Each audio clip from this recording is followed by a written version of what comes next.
Ok, c'est parti les amis. Donc, comme j'en avais parlé dans la dernière vidéo, l'idée, ça serait de faire un hook pour gérer en fait ce toast et pas avoir à importer la fonction toast directement dans les composants, mais plutôt utiliser un hook custom qu'on aurait fait nous-mêmes. Donc, pour wrapper en fait cette fonction.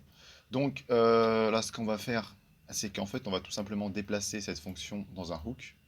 Donc, on va créer ça. On va aller dans les common hook et on va créer un petit hook qu'on va appeler use toast. Ok.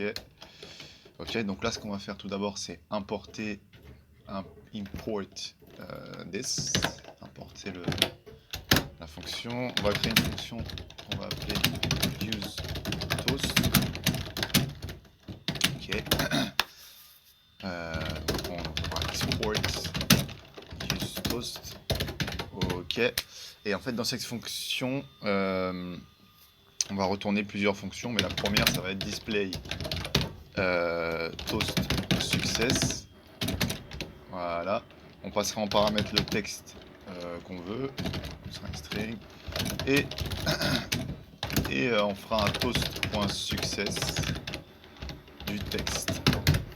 Voilà, donc rien de ouf. Ce qui est cool avec le hook, c'est qu'on peut en faire plusieurs. On va faire display toast error. Hop. Display toast error. Ici, error, magnifique. Et on va return les deux fonctions dans un objet display toast error et display toast success. Ok. Donc maintenant, on va dire que le hook est créé, on va l'utiliser dans notre composant. Donc on va pas utiliser directement toast, mais plutôt ce hook. Donc ici, on fait juste un import use toast et voilà, on nous le propose directement. Merci PHP Storm encore une fois. Donc là, on va faire use toast. Donc on va le mettre ici. On va récupérer pour l'instant la fonction display success, je crois que je l'avais. Use toast. Display toast success, magnifique. Donc on va utiliser cette fonction.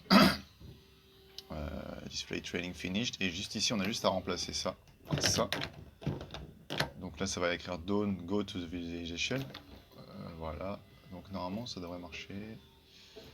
Là, si je fais ça, hop, je train. Donc là, ça train. Et à la fin, ça doit mettre le message. Ok, done. Parfait. Cool. Donc bon, là, ça marche comme précédemment. Ce qu'on peut faire, c'est utiliser la fonction display toast error. Donc on a juste à faire ici display toast error. On va l'utiliser quand il y aura une erreur au niveau de la compilation, c'est-à-dire que le modèle, l'architecture n'est pas bonne. Il faut que ça mettre un toast d'erreur. Donc on va faire une fonction display training error notification.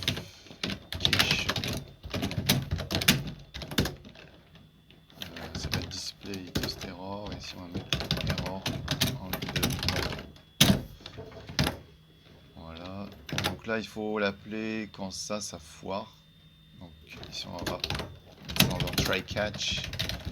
Il va falloir que tu train ou compile. Ça. Merde.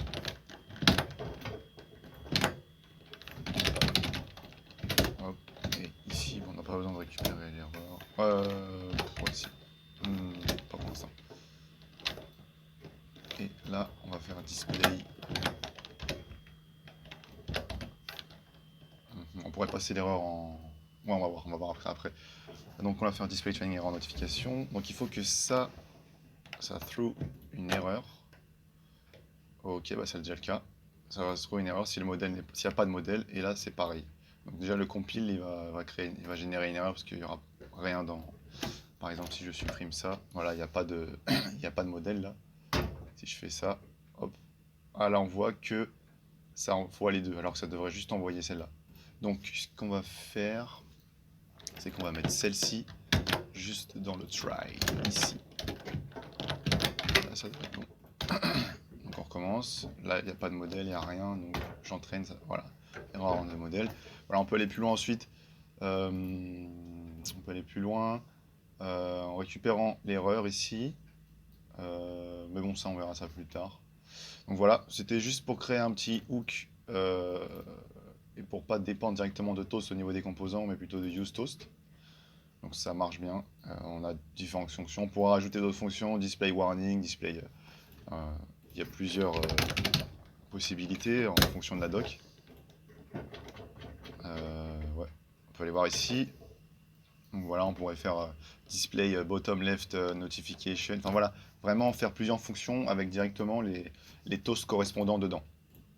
Après voilà, ici ça modifie le toast container, donc il faudrait faire ça autrement. En tout cas, les types, tous les types, on peut les faire avec des fonctions.